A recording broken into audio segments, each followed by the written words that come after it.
अस्सलामुअलैकुम। आज की क्लास के अंदर हम माइनर और कोफैक्टर निकालने के तरीके को डिस्कस करेंगे। जैसे कि हमारे पास एक मैट्रिक्स है 3 बाई 3 का। अगर इसमें हमें किसी भी एलिमेंट का माइनर निकालना है, जैसे कि अगर हमारे को A11 का माइनर निकालना है और ये जो 11 है इसमें 1 फर्स्ट रो को और 1 फर्स्ट कॉलम को शो कर रहा है, तो इसकी ये फर्स्ट रो और फर्स्ट कॉलम को निगलेक्ट कर लेंगे। बाकी जो हमारे पास बचेगा इसका अगर हम डिटर्मिनेंट लेते हैं तो ये हमारे पास माइनर कहलाएगा A11 का, जैसे कि ये यहाँ पर हमारे को गिवन है। अगर हमारे को इसी A11 का फैक्टर लेना है, को फैक्टर लेना है, तो ये IJ11 को शो कर रहा है या जो भी एलिमेंट यहाँ पर होगा उसको शो करेगा। तो इसके लिए हम ये फार्मूला यूज़ करेंगे -1 और आई जे इसके रो और कॉलम को शो करेगा इसका सम, और उसी एलिमेंट का माइनर जो इस तरह से हमने यहाँ ऊपर निकालना इसको देखा। अब एक एग्जाम्पल की मदद से समझते हैं। इस एग्जाम्पल के अंदर हमारे को माइनर निकालना है 1 2 का, यानी फर्स्ट रो के सेकेंड एलिमेंट का। तो फर्स्ट रो का जो सेकेंड एलिमेंट है वो हमारे पास ये है -3। इसका माइनर भी निकालना है और इसका को फैक्टर भी निकालना है। तो हमने पीछे देखा कि माइनर निकालने के लिए सिंपली हम उसके रिस्पेक्ट से डिटर्मिनेंट ले लेते हैं। तो हम क्या करेंगे कि ये रो और इस कॉलम को निगलेक्ट कर देंगे। बाकी जो हमारे पास बचेगा 6 1 और 4 7, इसका डिटर्मिनेंट लेंगे तो ये माइनर होगा इस M1 2 का। तो ये माइनर 1 2 का, और ये हमने 6 और 1 और 4 और 7 ले लिया, और 6 मल्टीप्लाई हो जाएगा -7 के साथ, और 4 मल्टीप्लाई हो जाएगा 1 के साथ, और ये डिटर्मिनेंट के फार्मूले में जो माइनस होता है बीच में वो आ गया। और इसको सिंप्लीफाई करेंगे तो जो हमारे पास माइनर आ गया वो 46 आ गया माइनस का। अब आपने कोफैक्टर लेना है, तो जैसा कि हमने देखा था ये कोफैक्टर का फार्मूला है, और यहाँ आई जे जो है वो इसके रो और कॉलम को शो करते हैं। तो हमने A12 का लेना है, तो यहाँ ये A12 आ गया। तो ये फर्स्ट वाला नंबर आई और सेकंड जे है, तो -1 लिख दिया यहाँ पर, इन दोनों को लिख दिया सम में, और यहाँ पर इसका माइनर आ जाएगा। माइनर हम ऊपर निकाल चुके हैं, और यहाँ पर ये पावर सम होकर 3 हो जाएगी, और -1 की पावर 3। तो अगर -1 की पावर ऑड के अंदर है 1 3 5 है तो वो -1 ही रहेगा, और अगर इवन के अंदर है 2 4 6 8 तो वो प्लस हो जाएगा। और जो माइनर है 12 का वो हम -46 निकाल चुके हैं, और यहाँ पर ये माइनस माइनस प्लस हो जाएगा, और हमारे पास जो को फैक्टर आ जाएगा वो 46 आ जाएगा।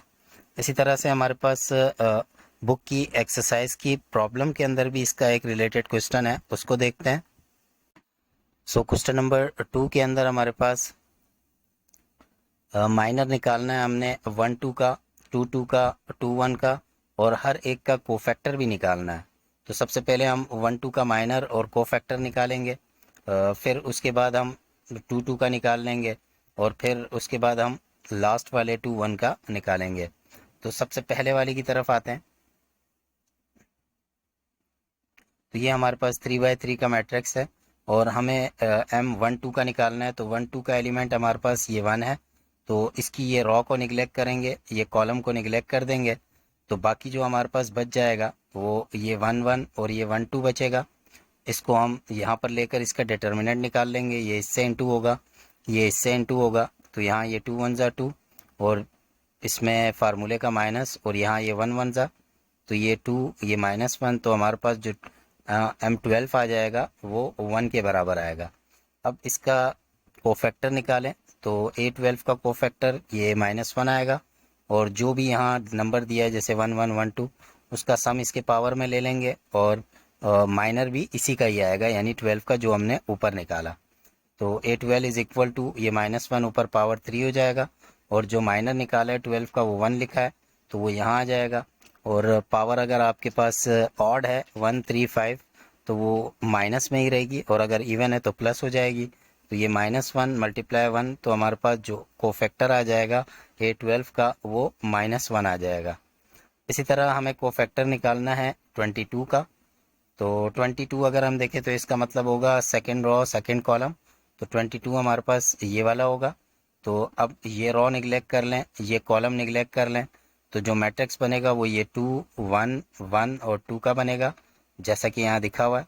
तो अब सिंपली आप जो है इसका डिटर्मिनेंट निकाल लें। ये 2 से मल्टीप्लाई और माइनस फार्मूले का 1 से मल्टीप्लाई, तो 4 - 1 आपके पास इसका जो माइनर आ जाएगा वो 33 आएगा। अब इसका मैट्रिक्स कोफैक्टर निकालते हैं। तो कोफैक्टर A22 का जो निकालेंगे तो ये -1 और यहाँ ये 22 प्लस में आ जाएगा और ये माइनर भी 22 का ही आएगा और यहाँ -1 के ऊपर पावर 4 हो गई और माइनर हम ऊपर निकाल चुके हैं 3, वो यहाँ आ जाएगा। और जैसा कि इवन पावर है तो ये प्लस में हो जाएगा और 3 इससे इनटू होगा तो हमारे पास 3 आंसर आ जाएगा। इसी तरह थर्ड के अंदर हमें 21 का निकालना है। तो 21 के लिए क्वेश्चन की तरफ आते हैं। तो 21 के लिए जो है हमारे पास अगर हम देखें तो जो 21 होगा वो हमारे पास ये सेकंड रो और फर्स्ट कॉलम होगा। तो इसे छोड़ दें और इसे छोड़ दें तो जो मैट्रिक्स बनेगा हमारे पास वो ये बनेगा 1 1 -1 और 2। तो सवाल के अंदर भी हमारे पास ये मैट्रिक्स बना हुआ है 1 1 -1 और 2। तो ये बन गया। इसका माइनर निकालें, इसको मल्टीप्लाई डिटरमिनेंट निकाल कर, तो ये 2 1 ज़ा 2 माइनस और -1 1 ज़ा और ये माइनस माइनस प्लस हो जाएगा तो माइनर हमारे पास 3 आ जाएगा। अब 21 का कोफैक्टर निकालें तो ये -1 और यही नंबर यहाँ ऊपर ऐड हो जाएगा और माइनर भी इसी का ही आएगा। ये एज इट इज़ आ गया। ये -1 के ऊपर 2 + 1 हमारे पास 3 हो जाएगा और जो इसका माइनर निकाला है वो भी 3 निकाला है। तो -1 के ऊपर पावर 3 आ गई, ऑड पावर आ गई तो वो माइनस में रहेगा और इस 3 से मल्टीप्लाई होगा तो 21 का जो कोफैक्टर है वो भी हमारे पास -3 आ गया। तो सिंपली इस तरह हमने माइनर और कोफैक्टर निकालना सीखा। उम्मीद है कि आपको ये समझ में आ गए होंगे। अस्सलामु अलैकुम।